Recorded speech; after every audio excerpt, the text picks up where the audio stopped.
I'm Kara. I'm 32 years old, juggling work and raising my daughter Summer, who just turned 5 this year. Summer absolutely loves playing with dolls. My husband Walter adores her. On his days off, he takes her out secretly, letting her enjoy ice cream and pudding, which she often tells me about as her little secret. I relish the ordinary and peaceful days we have, except for one thing. Every year during the long vacations, we end up visiting my in-laws, which becomes quite a headache for me. I'm treated like a housekeeper, responsible for meal preparations every day. When I handed over a box of cookies as a gift, my mother-in-law blatantly wrinkled her face. "Oh my, I really don't like these cookies." I couldn't believe it. There was no way she could dislike them. My husband had told me that these were her favorites. I swallowed my frustration and promptly withdrew the cookie box. "I'm sorry, then. I will take them back." "Oh, never mind. I guess I will accept them." She snatched the withdrawn box from me and eagerly tore it open, examining the cookies carefully. Later, when I tried to prepare soup, she commented, "We don't put meat in our soups here." And with that, she poured the soup I had made down the sink. She continuously found faults with everything I did, and eventually, my plate consisted only of meat or fish scraps and bones. She was like a character out of a soap opera, a classic wicked mother-in-law. My husband was usually occupied with gardening and yard work while I was in the kitchen, so he didn't notice her bullying me directly. Of course, he would intervene if he noticed something strange, but my mother-in-law always played it off as mere carelessness, pretending innocence. "Oh my, how forgetful of me!" That was her typical response.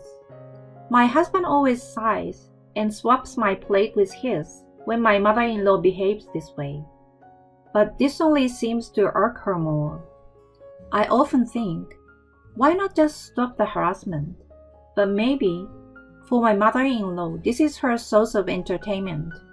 I can endure the taunts directed at me, but what's difficult is when she involves my daughter.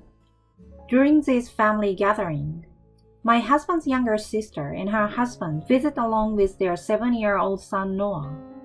My mother-in-law dotes on Ingrid, my sister-in-law, to an extreme extent. She never lets her enter the kitchen, and if I ever ask Ingrid for help, "You, as a daughter-in-law, shouldn't use my daughter for your chores."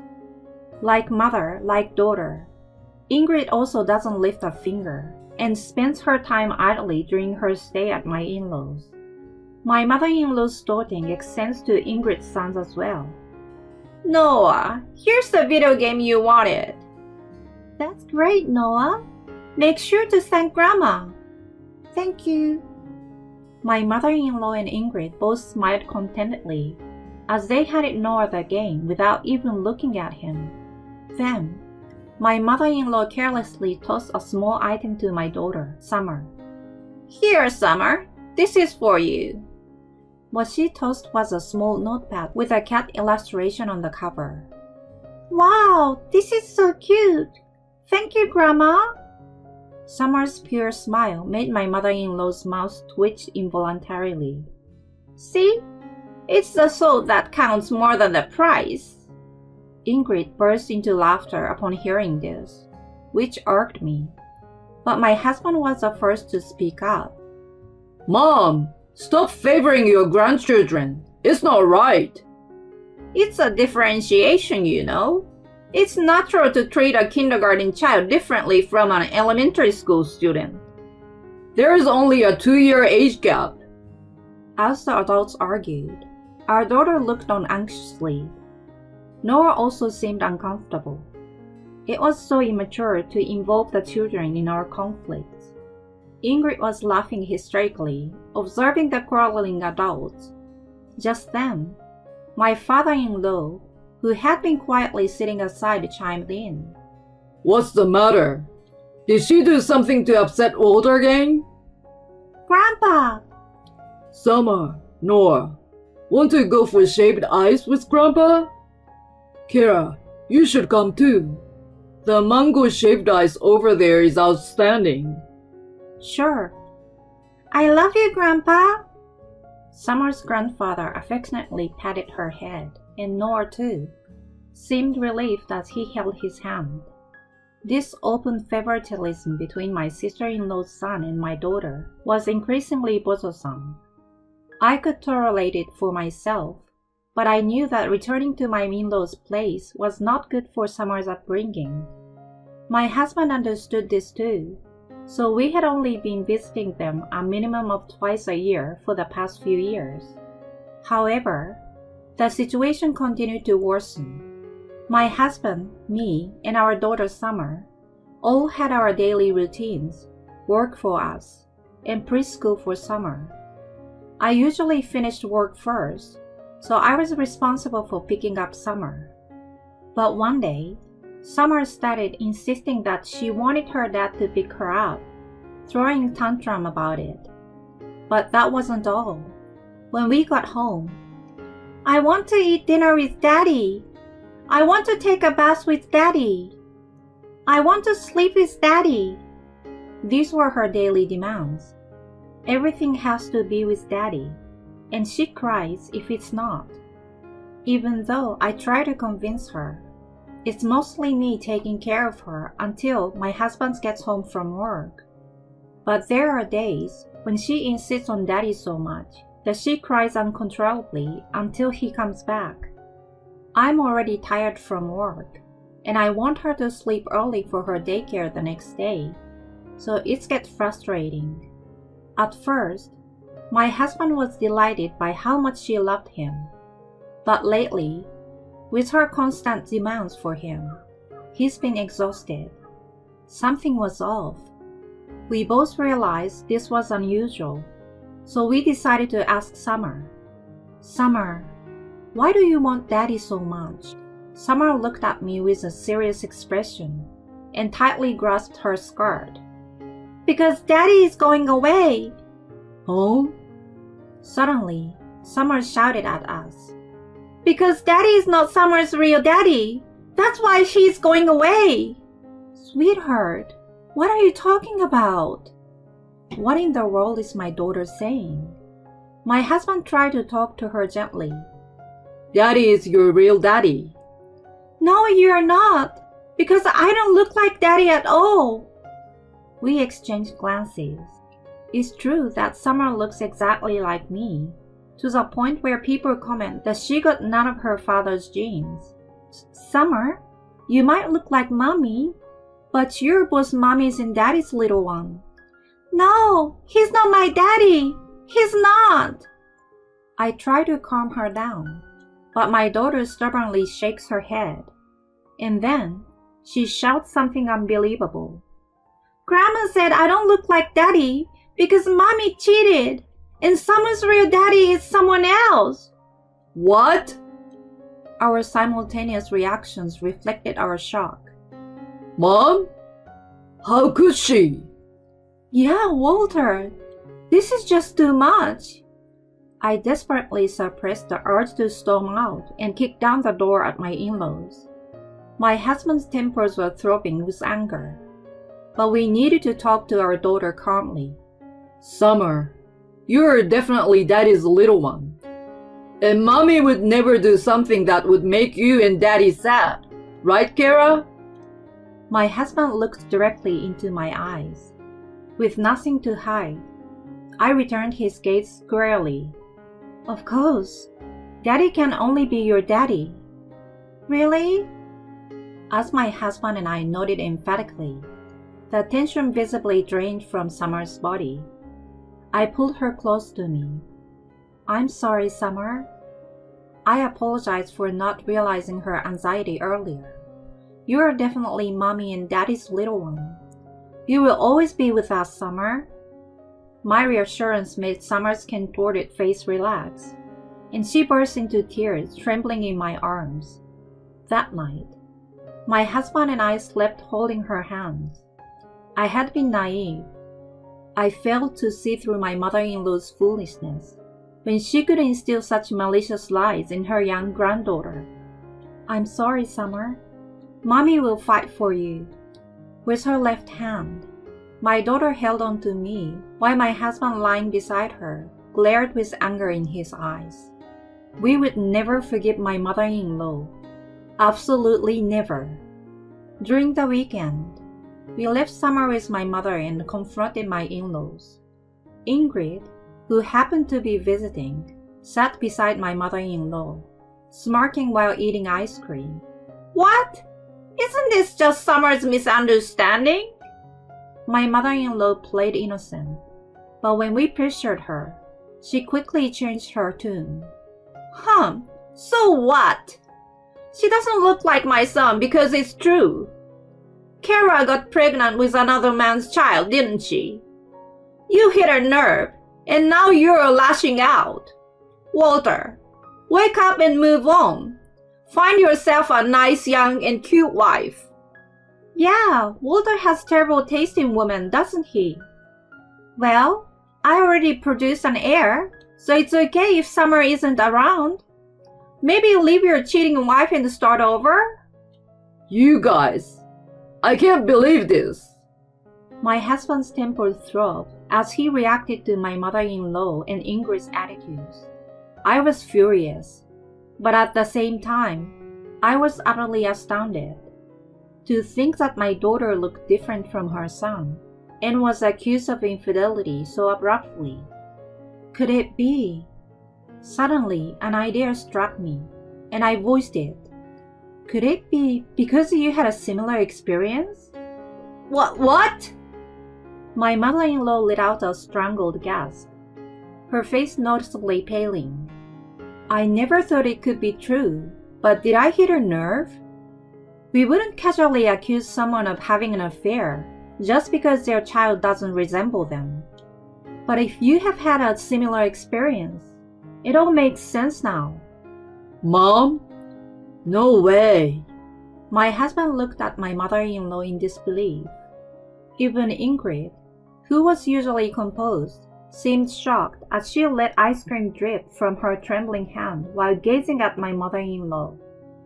No, it's not like that. If it's not like that, why are you so agitated? Who is my real father? Walter, no! You're your father's son! So, Ingrid is a child from an affair, right?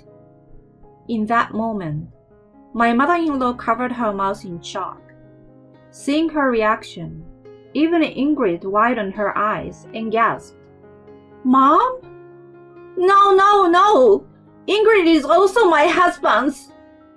My mother-in-law attempted to regain her composure with quivering lips, but her effort was interrupted by a low monotone voice. I suspected as much. As we looked towards the source of the voice, my father-in-law had appeared. My mother-in-law openly showed signs of distress.